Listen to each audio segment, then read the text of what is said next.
Bueno, en primer lugar, bueno, gracias por la presentación. Lo de influyente, bueno, eso es debatible, pero bueno, sí, eso dicen. Quiero en primer lugar agradecer a Cybercamp, porque este es el 5º año y es el 5º año que yo estoy con ellos en el evento y para mí es un orgullo poder estar hoy aquí.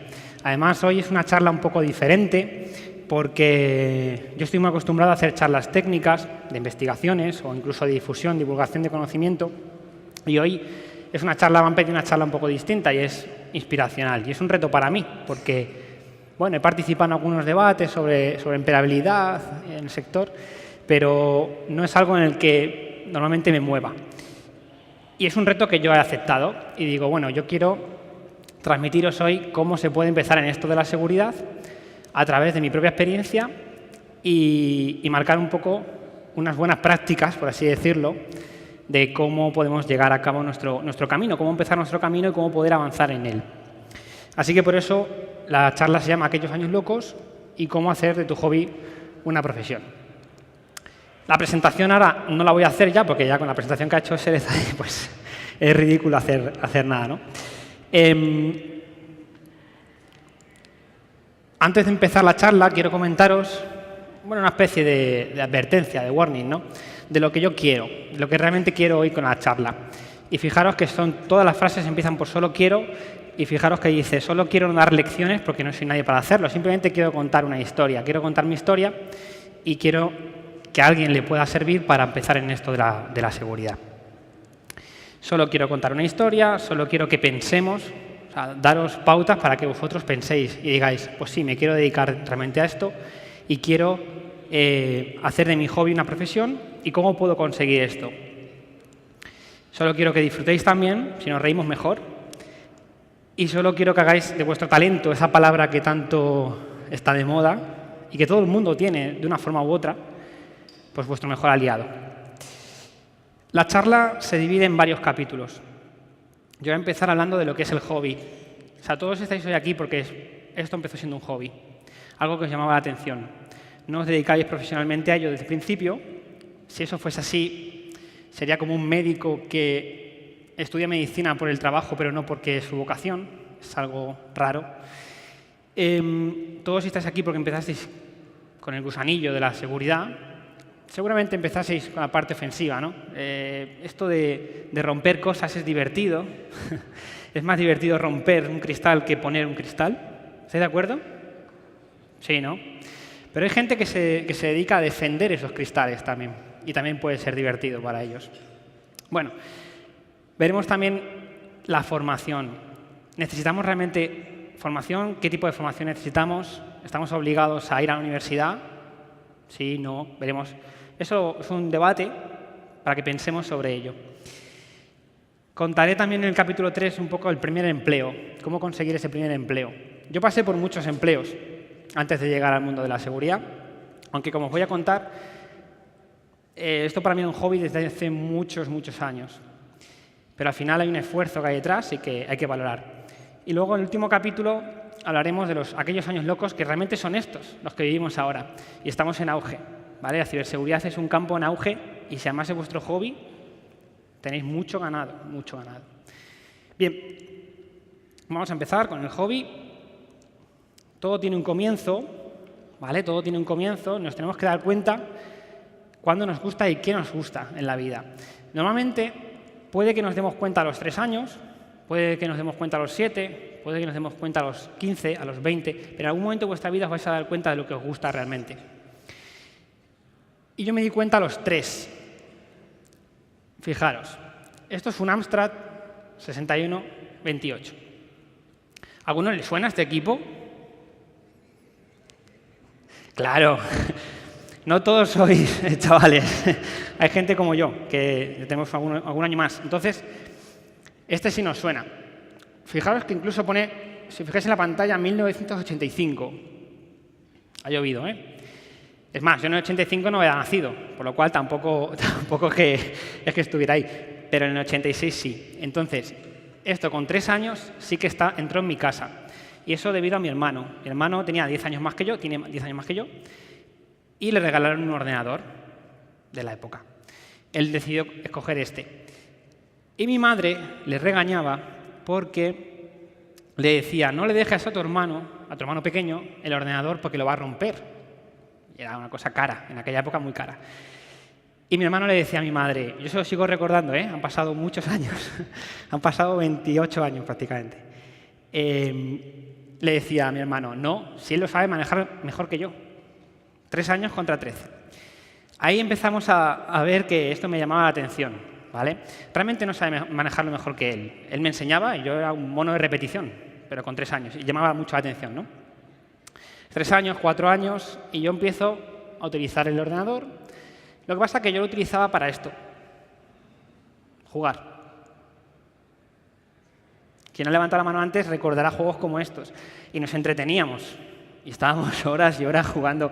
Este, por ejemplo, era el juego de Emilio Butragueño, no sé si lo recordáis. Y te podías tirar jugando el mismo partido una y otra vez, porque no había equipos. Era equipo rojo y equipo blanco. Ya está. Y se supone que Butragueño estaba en el blanco, se supone. Pero en la portada era vestido de rojo. Era un poco raro. Bueno, el Fernando Martín, ¿vale? Y fijaros cómo eran los juegos de la época, con lo que me entretenía.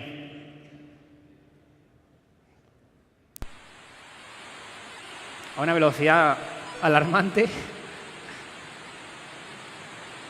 ¿Vale? Disparabas, manejabas el portero saltaba o se tiraba a un lado, ¡ay! Se venció y celebraban el gol. Ese era nuestro FIFA de la época. Pasé muchas horas jugando a ese juego. Bueno, 3, 4, 5 años, 6, al final esto fue así. El Amstrad se nos quedó pues como tele, porque el Amstrad tenía la posibilidad de ser una tele, y se quedó como tele, y al final llegó, unos años después, el primer Pentium a casa. El primer Pentium a casa era un Pentium 2 a 266 MHz. Ojo, 4 GB de discos duros, realmente utilizamos 2 durante la vida útil del ordenador, ahora os cuento por qué, y 64 MB de RAM. 64 MB de RAM. Estamos hablando actualmente de 16 GB de RAM en un equipo de casa, tranquilamente, 8 GB, 16. Ahí 64 y era lo más de lo más en la época. Hablamos hace casi 20 años. ¿Por qué digo que utilizamos 2 GB reales? Bueno, realmente el disco duro tenía 4 GB, pero yo no tenía conocimientos. En esta época hablamos de que tenía 12 años, 11 años. No tenía conocimientos. Y mi hermano usaba los ordenadores para jugar, poco más. Entonces, durante mucho tiempo utilizamos 2 porque estaba particionado. Simplemente nos lo vendieron así, particionado con 2 GB, aunque el vendedor decía, tiene 4 GB de disco. Y tú buscabas los 2 GB y no, solamente tenías 2. Cuando fuimos a cambiarlo, empecé a leer revistas de la época en el que hablaban de del particionamiento, de herramientas que podían recuperar, bueno, que podían dimensionar las particiones, que podías crear unas particiones, el famoso FDisk, que a todos se suena hoy en día. Pues a mí con 12 años no me sonaba. Entonces lo aprendí por una revista. Y lo particioné y le amplié, mejor dicho, le creé una segunda partición. Y dije, acabo de doblar la capacidad del disco. Y fue un pequeño logro para mí que me costó mucho aprender, porque estoy muchos años fastidiado con 2 GB, cuando mi padre había comprado un ordenador de 4. Bueno, unos años después, un año o 2 años después, conocí Internet. Y fue mi segundo amor, porque al final el primero fue el Amstrad y el segundo fue Internet. Además fue este módem. Nada de routers, no había routers. ¿Vale? Había un módem con el que nos conectábamos a Internet directamente. Y el módem directamente te proporcionaba la dirección IP pública. Hoy en día todos sabéis que estar detrás de un router pues te hace una red privada, donde tú sales a Internet con la dirección IP del router, pero estás más protegido detrás. En ese momento era algo bastante interesante desde el punto de vista ofensivo, porque era como, o sea, directamente cada máquina que conectabas a través con el módem estaba directamente conectada a Internet, no había ningún router. Y eso vamos a ver que era bastante interesante desde el punto de vista ofensivo. Bueno, conocí Internet y esto sonaba tal que así, para el que no lo haya visto nunca o no lo haya escuchado. A partir de las 6 de la tarde, tarifa plana hasta las 8 de la mañana. Y a veces se te cortaba.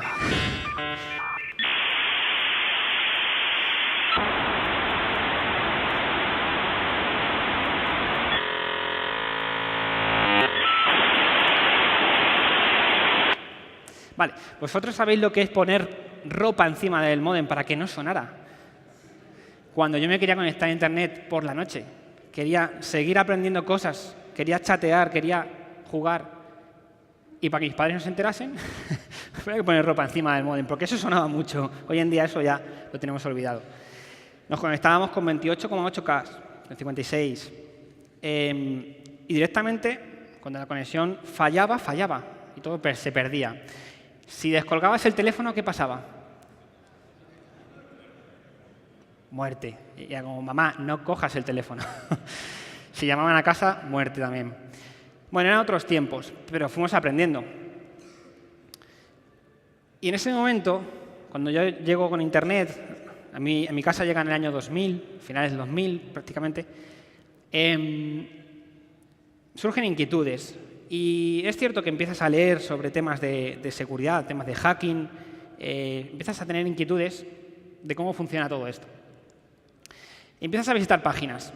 Si vemos esta página, quizá no sea la página más divulgativa para enseñar y fuese una de las más polémicas porque es una página web de cracks. Los cracks eran pequeños programitas que sustituían el binario original de un programa con el objetivo de ¿qué? De saltarse la protección. Pero esa página tenía muchísimo conocimiento y muchísima información de cómo funcionaban muchas cosas. No solamente era craquear. Yo nunca craqueé, ¿vale? Pero, ¿qué voy a decir, no? No, pero es verdad. Teníamos muchos tutoriales que podíamos utilizar, ¿no? Y no abundaban los sitios donde tuviéramos tutoriales, donde tuviéramos una comunidad donde pudiéramos preguntar. También teníamos páginas de la época, fijaros que las hemos recuperado de hace muchos años, ¿vale? Gracias a archive.org, que guarda una copia desde el 99 de un montón de sitios. Y tenemos SET, Saqueadores Edición Técnica. Son páginas hack por crack, pero los antiguos. Esto ha vuelto a nacer, pero esto es muy antiguo, ¿vale? Fijaros la fecha, aquí hablamos del 2002. Eran revistas que hablaban de hacking, de técnicas, y costaba a veces encontrar esta información. No era algo que, como hoy en día, lo tenemos a un clic de Google. Y esto ya es el favorito, ¿no? Los e-sign, en formato texto. Y así se podía leer y así podías aprender. No era lo más visual, pero te valía para aprender. Bueno, yo seguí con mis inquietudes y empecé a jugar, ¿vale? A jugar además en el instituto, porque nos juntábamos varios compañeros para trastear con esto de la seguridad informática, del hacking. Y en aquella época jugábamos, por ejemplo, con esto, entre nosotros, ¿vale? Entre nosotros. NetBus, ¿a quién le suena? Ah, pues pocos. Pensaba que iba a ser más gente. Bueno, NetBus es un troyano. Era un troyano. Salió antes que Google.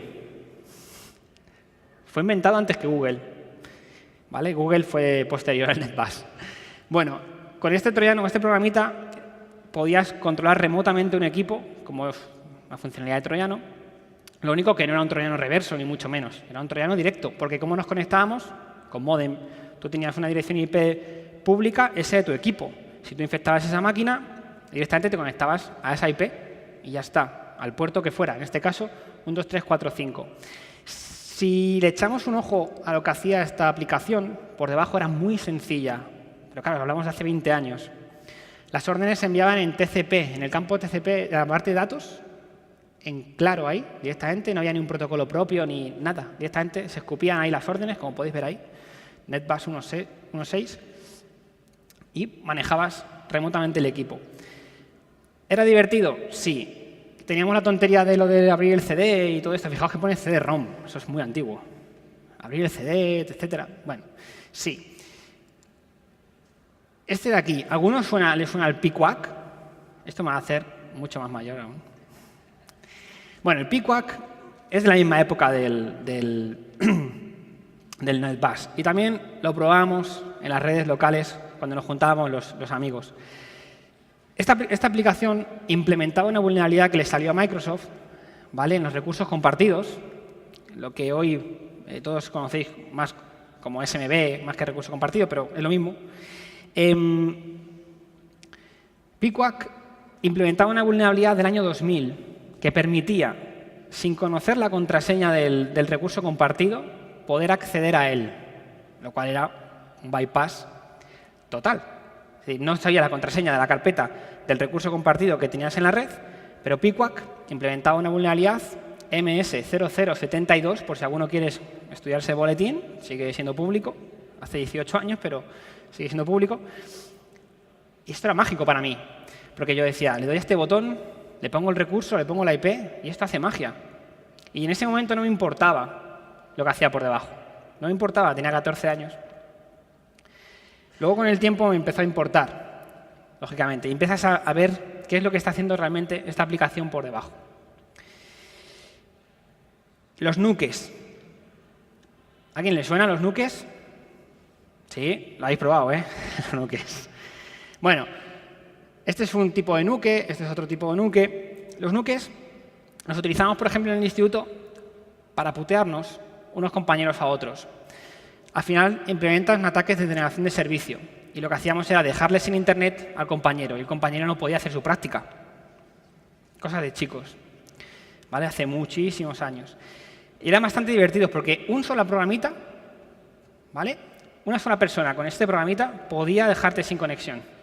Así de fácil. Sabía tu dirección IP y podía dejarte sin ancho de banda. Más inquietudes. Bueno, el tema del conocimiento, de los chats, de la información, el acceder a esa información. Esto lo trabajábamos mucho con IRC. ¿Vale? Esto sí lo conocéis muchos más, esto es más conocido.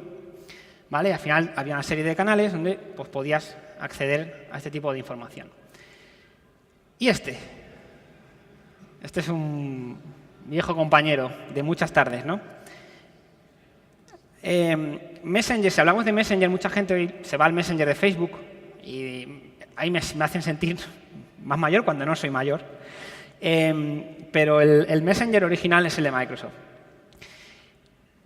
Antes de que metieran los zumbidos y todo esto, ¿os acordáis de los zumbidos que te vibraba aquello? Eso, ahí se empezaron a cargar. Pero antes de eso, el Messenger nos permitía comunicarnos y tal, y nos permitía también hacer pruebas.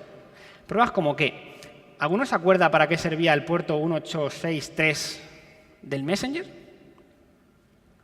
¿Alguien se acuerda? ¿No? Bueno, hoy en día se utiliza para otras cosas ese puerto. Pero en su día, cuando nosotros nos mandábamos mensajes por el Messenger, los mensajes pasaban por Microsoft, salvo que tú quisieras enviarle un fichero a alguien. En ese momento se abría una comunicación entre tu máquina y la del usuario contrario. Y al final nos conectábamos con módems, por lo cual IP pública igual a tu IP del equipo. Entonces, si tú abrías una comunicación, le enviabas un fichero, sea lo que sea, a un amigo, podías saber fácilmente su dirección IP pública. Es decir, la dirección IP de su equipo. Entonces había gente que utilizaba esto directamente para enviarle el troyano. Enviaban troyanos directamente porque aprovechaban que te lo pasaban por el Messenger, si el antivirus no lo detectaba, y en ese momento el tío ejecutaba el troyano y además, por establecer la comunicación punto a punto, sabían la dirección IP a la que tenían que conectarse para manejar el troyano. 2 en 1. Eso lo hacía bastante gente porque era muy sencillo la cosa.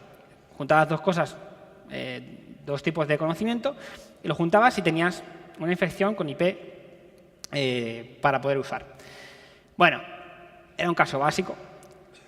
Y nosotros, probándolo con los amigos, de nuevo, pues empiezas a conocer ese tipo de cosas. Que son cosas básicas, muy básicas hoy en día, pero que para la época y para la sociedad de la época era bastante más avanzado. Y luego, algo muy importante es, en esta búsqueda de descubrir lo que nos gusta, son las referencias. Entonces, yo con 14 años, cuando me empieza a interesar el tema del hacking, y empiezo a leer sobre ello, empiezo a probar de forma controlada, sin hacer daño a nadie, sin saltarme la ley, cuando empiezas a probar este tipo de cosas, lees sobre gente, ¿no? Y en aquella época estaba el tema de Kevin Mitnick. ¿Conocéis a Kevin Mitnick? Sí os suena, ¿no?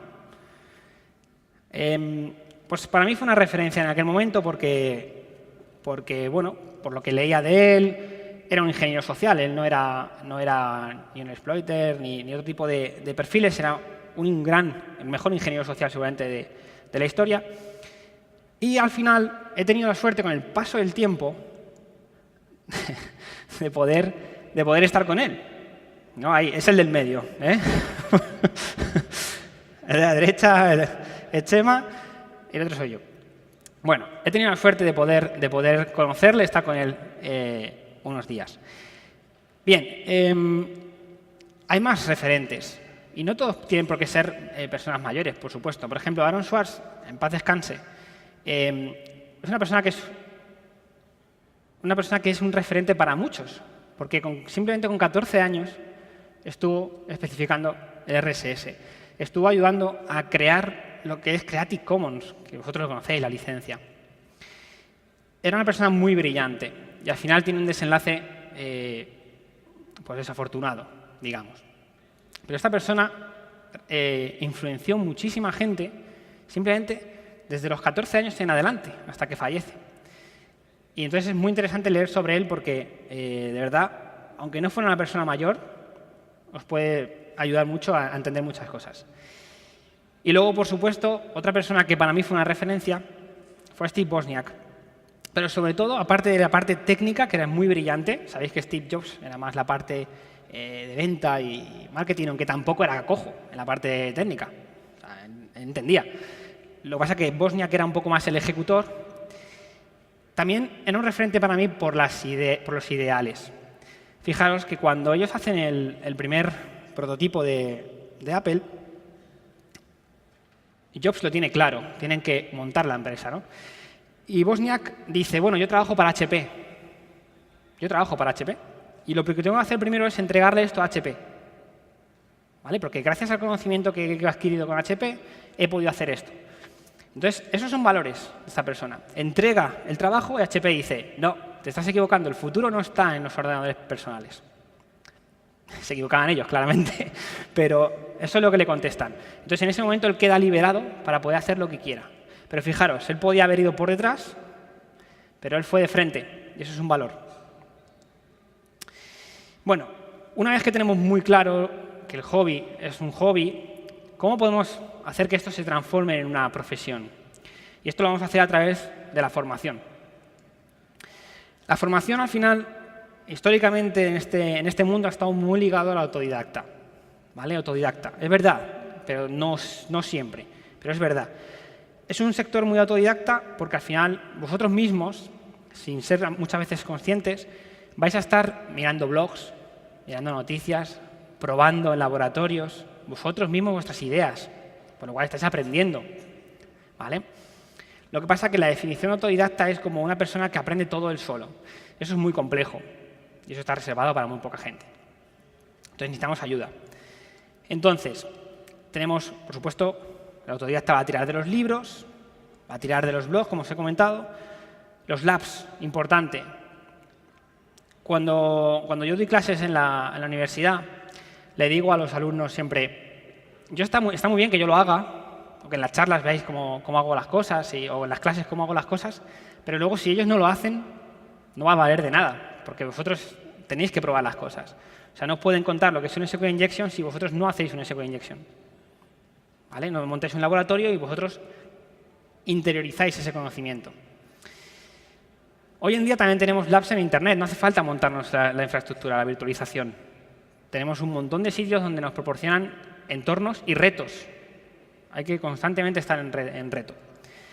Tenemos la posibilidad de utilizar vídeos, tenemos la posibilidad de utilizar las comunidades que todavía existen para intercambiar conocimiento. ¿Vale? Esto cada vez se pierde un poquito, pero es una pena. Y luego llegamos a la universidad. En mi caso, es verdad que yo fui a la universidad. Es cierto también que tuve un parón ahí con el hacking, lo dejé un poco de lado. Es normal, llegas a la universidad, hay otras cosas, otras distracciones, es normal. El mus, la fiesta, bueno, es normal. El caso, que la universidad al final es fundamental para entrar en la ciberseguridad. No. ¿Nos va a ayudar? Sí, pero no te va a ayudar a entrar a la ciberseguridad. Lo que te va a ayudar la universidad realmente es a tener unas herramientas mentales que tú puedas luego profundizar en muchos temas de tu mundo. Si estudias informática, pues tú vas a poder utilizar todo lo que tú aprendes en la universidad para luego poder desarrollar cualquier profesión relacionada con la informática.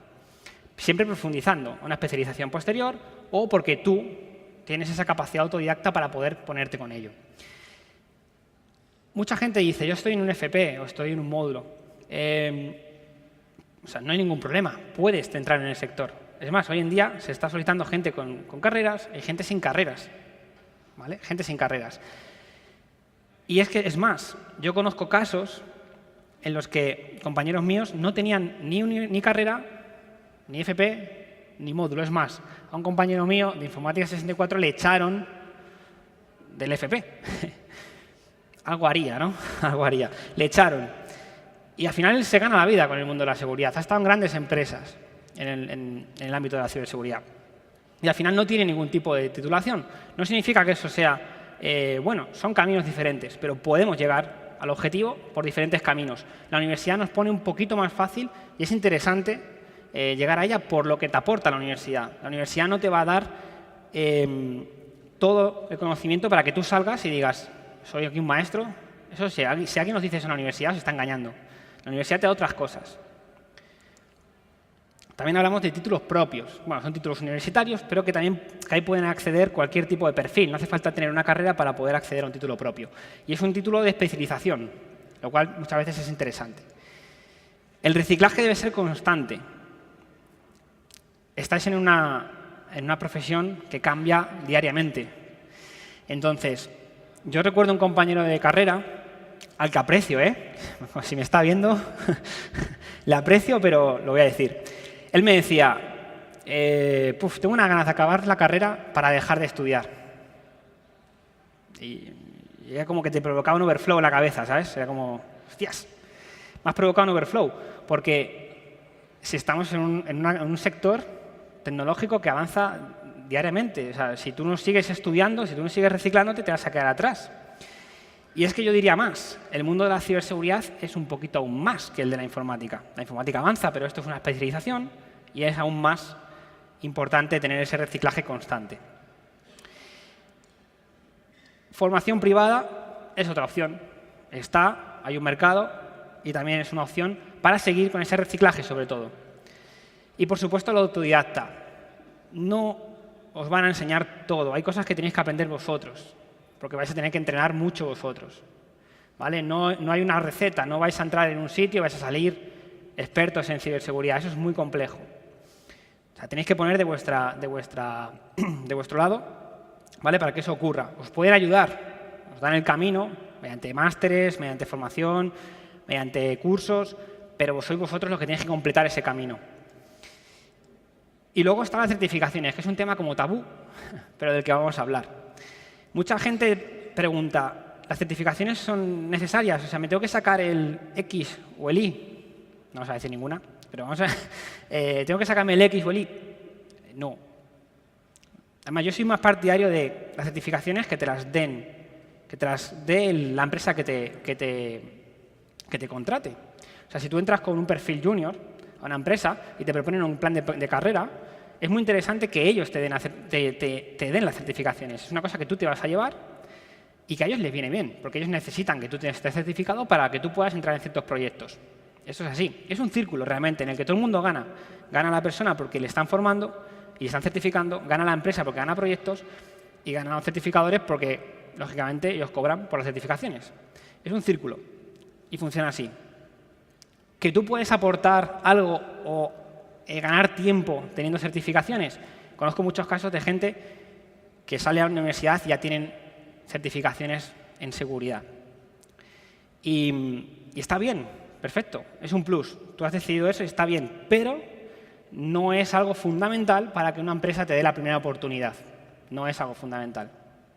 ¿Te va a ayudar? Sí, pero vas a entrar al mismo sitio, al final, que si entrases con... En mi opinión, esto es debatible, claro. Toda la charla esta es debatible. La pregunta, ¿me valen? Sí valen, pero yo soy partidario de que te las conceda la empresa cuando uno es joven y tiene la primera oportunidad. Son complementos, por supuesto, y con temática especializada. Y esta, ¿cuáles me interesan? Hay muchas certificaciones. Pero yo soy partidario de las certificaciones que realmente evalúan tu habilidad realmente, si has adquirido esa habilidad. ¿Eso cómo se hace? Con un test. Si yo os examino con un test, evalúo que vosotros tenéis las skills, las habilidades. No. Queda raro. Tenéis ciertos conocimientos, igual habéis leído un test por ahí por internet y coincide y esas cosas. Quizá lo más interesante sea que nos examinen dándonos un tiempo y unos ejercicios. Y ahí sí que me están evaluando realmente, ¿no? Que yo tengo esa habilidad para resolver esos problemas. Existen certificaciones así. Bueno, y llegamos al capítulo 3. Vamos a hablar ahora del primer empleo, cómo conseguirlo y tal.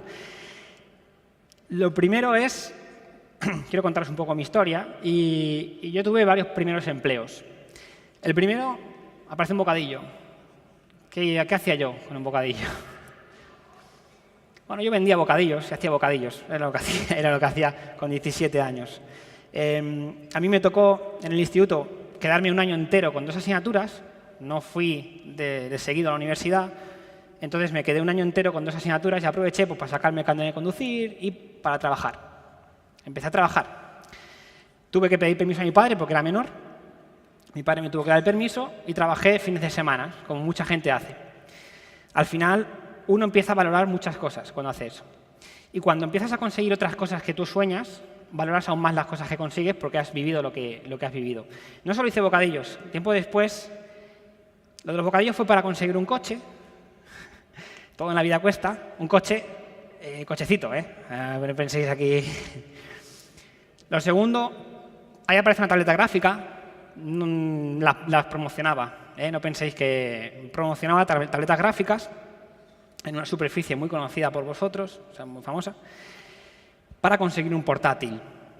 Necesitaba un portátil. Y ya con 18, 19 años no quería ir a papá a pedirle el dinero. Y también promocioné en otra superficie muy famosa todo tipo de cosas. O sea, estos que van con el chaleco rojo, ¿os suena alguno? No son los de Cybercamp, también podrían ser los de rojo. Pero bueno, hay una superficie donde unos van con un chaleco rojo, quizás en Málaga no, pero en Madrid sí. Y son famosos por lo horteras que van. Que me perdonen, pues yo fui un chaleco rojo en su día. El objetivo al final era aprender lo que es el esfuerzo y mi objetivo en ese momento era esto. Entonces necesitaba trabajar. Y fueron mis primeros empleos y, bueno, estoy orgulloso al final de ellos, ¿no? Incluso el que más me gustó fue el de los bocadillos porque no me aburría. No había tiempo para aburrirse. Y esto es muy importante también. Aprendí que el aburrimiento, como en los otros empleos, el estar quieto así, viendo pasar las horas, no era algo bueno, no era algo que iba conmigo. Y los bocadillos, al estar haciéndolos o vendiéndolos, pues era algo rápido. Pasaba el tiempo rápido. Pasé por becas en la Universidad Rey Juan Carlos, estuve de becario unos cuantos meses, más de un año. Luego fui a otra empresa, ya como una empresa de informática, allá en el sur de Madrid también, en Leganés, y estuve un mes. Ahí me fui un poco porque, bueno, entre temas personales y que yo veía que aquello no aprendía mucho, como experiencia de beca, no me fui. Y llegó el momento de Informática 64. ¿Conocéis la FOCA? Y, bueno, yo tengo un amigo que se llama Juan Antonio Calles y él envió el currículum por mí, a mis espaldas. Y me llamaron y me dijeron, tienes que venir aquí a hacer una entrevista. Y fui, año 2009. Hice la entrevista y me dijeron, tienes que prepararte un tema para exponer y esa será tu segunda entrevista. Y yo no me había expuesto nunca, solamente en el trabajo final en el proyecto final de carrera. Es decir, a nosotros no nos enseñaban a exponer. Y bueno, hice la exposición como pude y caí allí, en Informática 64. Llegué en el 2009 y estuve hasta el 2013 porque Telefónica compró la empresa y nos fuimos todos allí. Yo, esos 4 años, y esto se lo he dicho a mucha gente, quizás hayan sido profesionalmente los mejores años de mi vida. Fijaos, ¿por qué? Porque decidí entrar en una pyme con el riesgo que eso supone, porque cuando estás en la universidad muchas veces tenemos una tontería un poco grande con las grandes empresas, y Yo tomé un camino distinto, del cual nunca no me arrepiento, lógicamente, y volvería a tomarlo, esa decisión, de irme a una pyme. Yo hubiera cogido también el camino normal, que era el de irme a una gran empresa, a una consultora y este tipo de cosas, que está bien, no es un mal camino, por supuesto, para empezar, pero yo me fui a una pyme y mis compañeros de universidad, bueno, me preguntaban, ¿tú dónde trabajas? Informática 64. Ah, vale. Chema Alonso no era tan conocido, no era conocido, y la empresa no era conocida. Era conocida en el sector de la ciberseguridad sí era conocida. Pero era un poco, la gente te decía, ah, muy bien. Incluso una mujer me preguntó una vez, ¿en qué empresa trabajas? Y le dije, Informática 64. Yo siempre estaba orgulloso. Oye, yo aprendía muchísimo allí y han sido los mejores años profesionalmente para mí. Y me dijo, no te he preguntado en qué calle. Y dije, bueno, un año después ella se enteró lo que era Informática 64, porque fue comprada por Telefónica, etcétera, etcétera. La mando un recuerdo desde aquí. Me quedó en shock, o sea, fue algo muy fuerte para mí, porque fue un chiste, una broma, no pasa nada. Pero dije, joder, todo el mundo me dice lo mismo, nadie conocía mi empresa, pero yo era feliz, yo era muy feliz allí. No miraba las horas que trabajábamos, entraba a una hora, salíamos a una hora, aprendíamos unos de otros, éramos una familia, lo que ponía aquí, éramos una familia. Y eso es lo que más me sorprendió, que una empresa fuera una familia. Y he conocido recientemente un caso muy similar a ese, en el que veo una empresa que conozco que tienen algo muy parecido a aquello. Y es algo muy bonito, porque el conocimiento fluye, nadie se calla lo que sabe. Esto en otras empresas puede ocurrir. No te di cuenta lo que yo sé porque igual me adelantas. Eso en una pyme no va a ocurrir, no debe ocurrir. La supervivencia de la pyme está por encima. Bueno, ¿cómo conseguimos el primer empleo? Bueno, pues al final, fijaros que es tema de skills. Y las skills no me refiero a que nosotros entendamos esto como, pues si tengo un máster o tengo una carrera, ya con esto. No, porque ¿cuántos de aquí tienen una carrera o un máster? Pues si levantamos la mano, seguramente muchos tienen esto. O muchos tenéis una carrera. No hagáis tampoco. Pero muchos tienen una carrera o muchos tienen una formación profesional. O sea, al final, la formación, actualmente, todo el mundo tiene algo. Entonces, si vamos a preguntar a los recursos humanos, y esto yo me lo he encontrado en debates, si vamos a los recursos humanos, nos van a decir, me llegan currículums que son copy-paste. Este tiene una carrera, una ingeniería informática, este tiene una ingeniería informática, este tiene una ingeniería informática. ¿Cómo diferencio? ¿Cómo sé yo quién es el bueno para mi empresa? ¿O quién es el que necesito? Y es algo complejo. Y ahí es donde entran las skills, las habilidades que vosotros debéis demostrar y que no se demuestra por un título. Por ejemplo, si yo tengo una inquietud, como en su día me ocurrió con FluProject, que hablaremos después de eso, y me monto un blog, pues en mi currículum yo puedo poner que tengo un blog. Y esa gente seguramente vaya y visite el blog, a ver qué hablas tú en el blog. Y tú puedes tener cosas ahí técnicas o puedes tener tus inquietudes, ¿vale? Si tú haces código por tu cuenta y haces aplicaciones, puedes tener un GitHub público y lo puedes introducir en tu currículum porque te está dando un valor añadido. Porque al final, sí, este tío tiene una carrera o tiene un módulo, pero además tiene un GitHub y puedo ver lo que realmente hace. Si vas a congresos, muestras tu inquietud reflejando que tú vas a los congresos, que tú te mueves, que tú quieres aprender. Eso se llama actitud, con C. Y de eso hablamos después. Lógicamente, hay que reflejar ese esfuerzo de alguna forma. Y es muy complicado reflejar el esfuerzo, ¿vale? Entonces, con este tipo de cosas que le indicamos a la gente de recursos humanos, es más fácil de que tomes ventaja en ese proceso, ¿vale? Lógicamente, esto no es una ciencia exacta, pero hay cosas que se pueden pulir. Tenemos que mostrar la pasión por esto.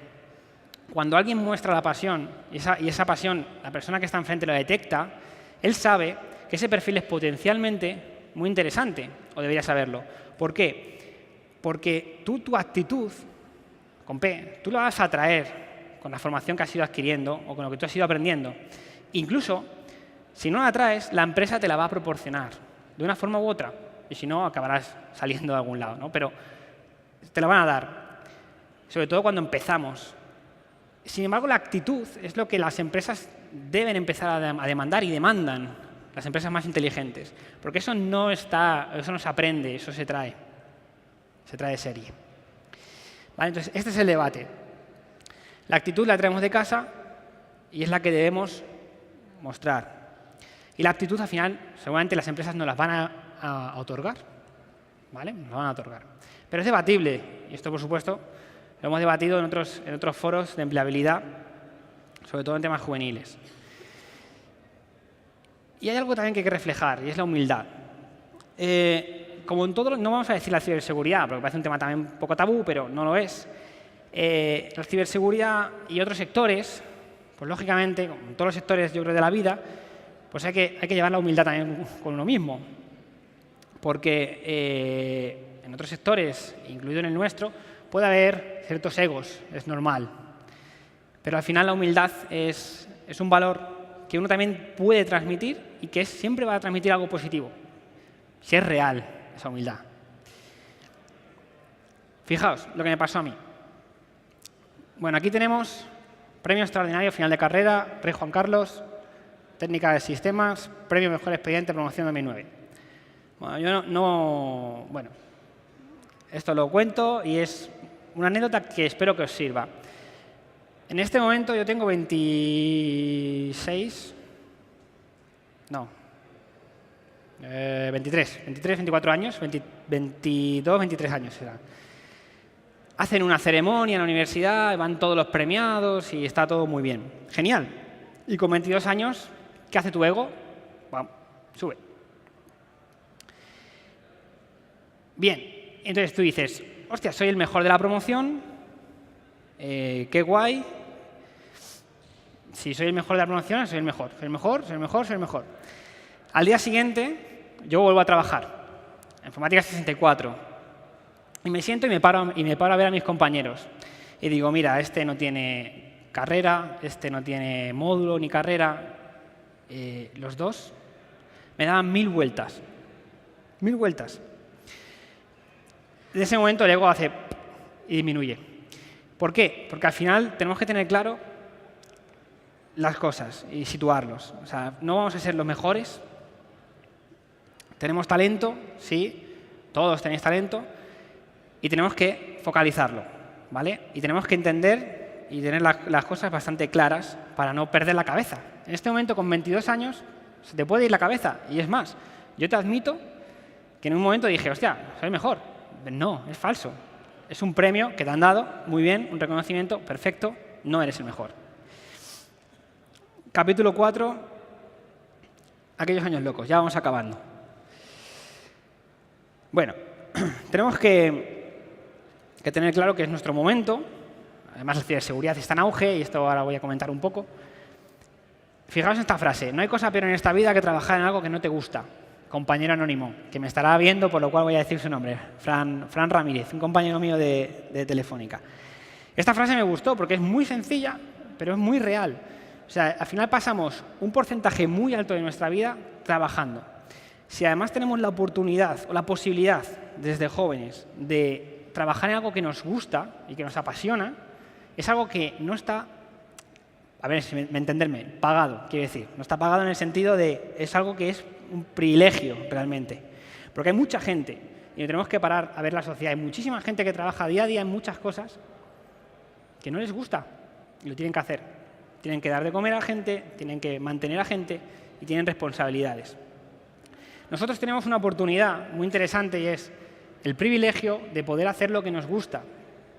Y yo he vivido eso por partida doble, porque nosotros estamos ahora mismo hemos salido, ¿no?, en teoría, de una crisis, pero yo cuando empecé estábamos metidos en una gran crisis. Y yo tuve la oportunidad de empezar en algo que me apasionaba en un momento que la gente no tenía trabajo directamente.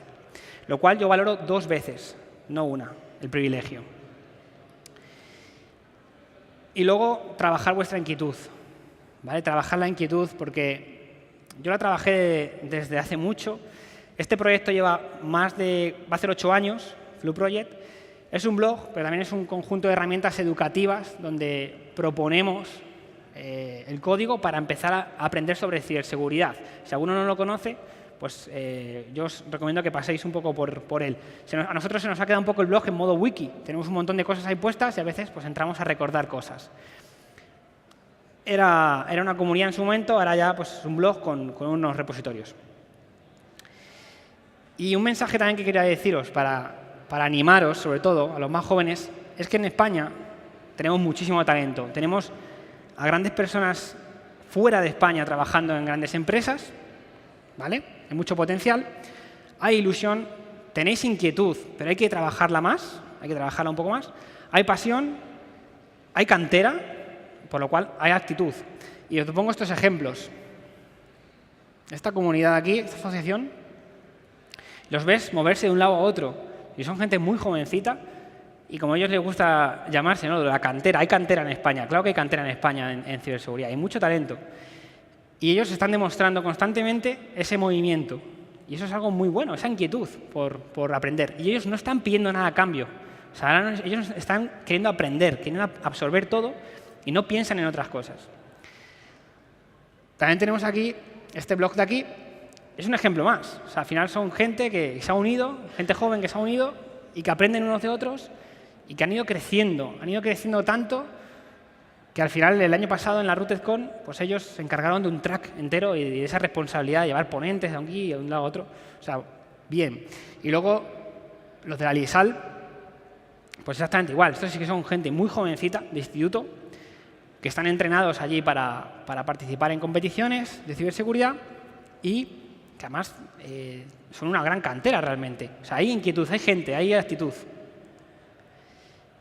Y antes de acabar, no quería dejar pasar también la oportunidad del emprendimiento. Un poco ajustado de tiempo, pero bueno, el emprendimiento en este país es algo que deberíamos mejorar. También es verdad que las propias leyes que tenemos no son las mejores para que cualquier persona pueda emprender fácilmente. Eso también tendríamos que trabajarlo. Pero fijaos en esta frase. Se hace país con gente que se la juega. ¿Quién creéis que ha dicho esta frase? Va a sorprender.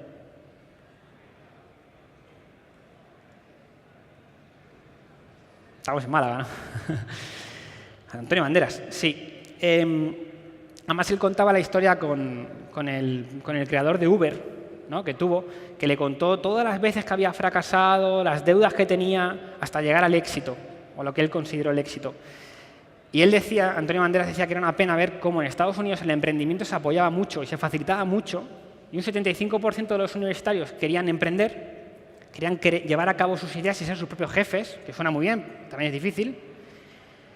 Y luego decía que en España era lo contrario, el 75%, y él decía que era muy duro, que el 75% de los datos era que los universitarios querían un trabajo fijo y funcionariado a poder ser. Que no está mal si es vocacional, no está mal si es vocacional, pero son dos extremos muy diferentes.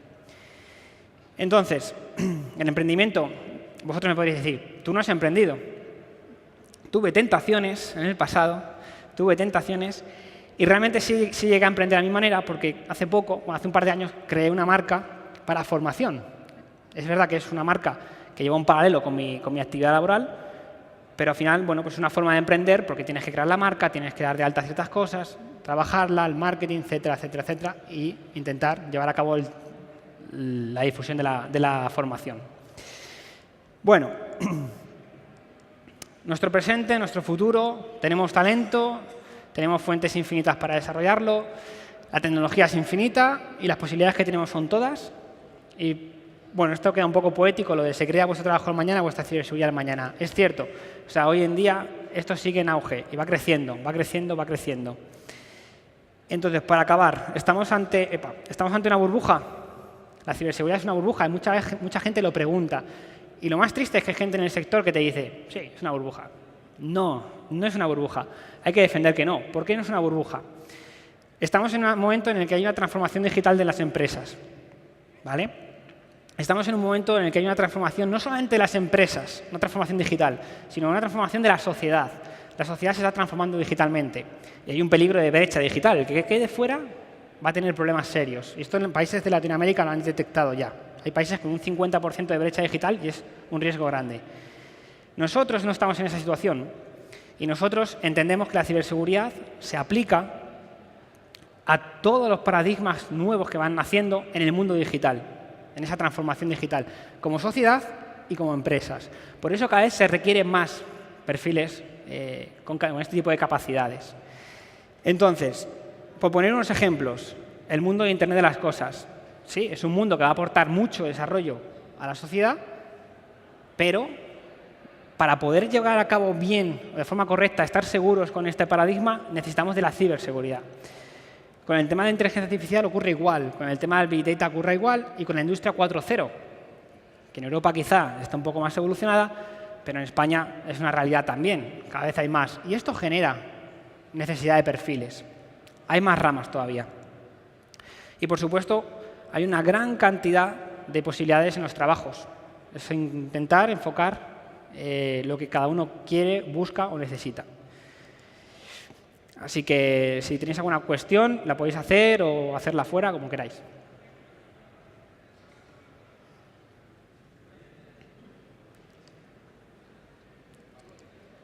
Sí.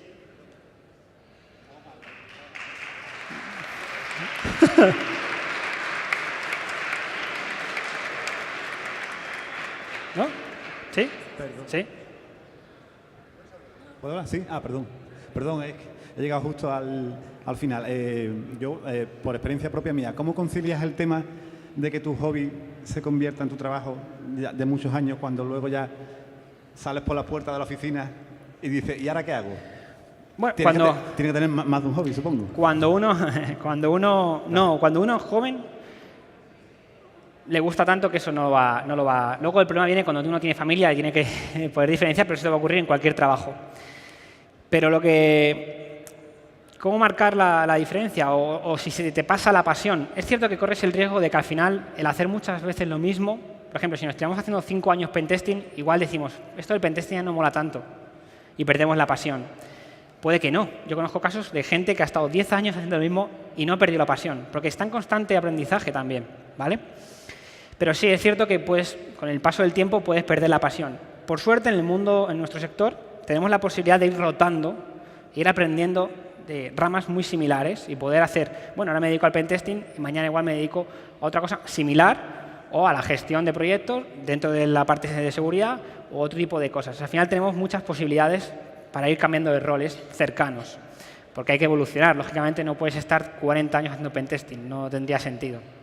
Porque al final la gente que viene por detrás te va a adelantar, van a tener más facilidad de aprendizaje y van a tener mucho más conocimiento con poco que hagan. Vamos. ¿Alguna cuestión más?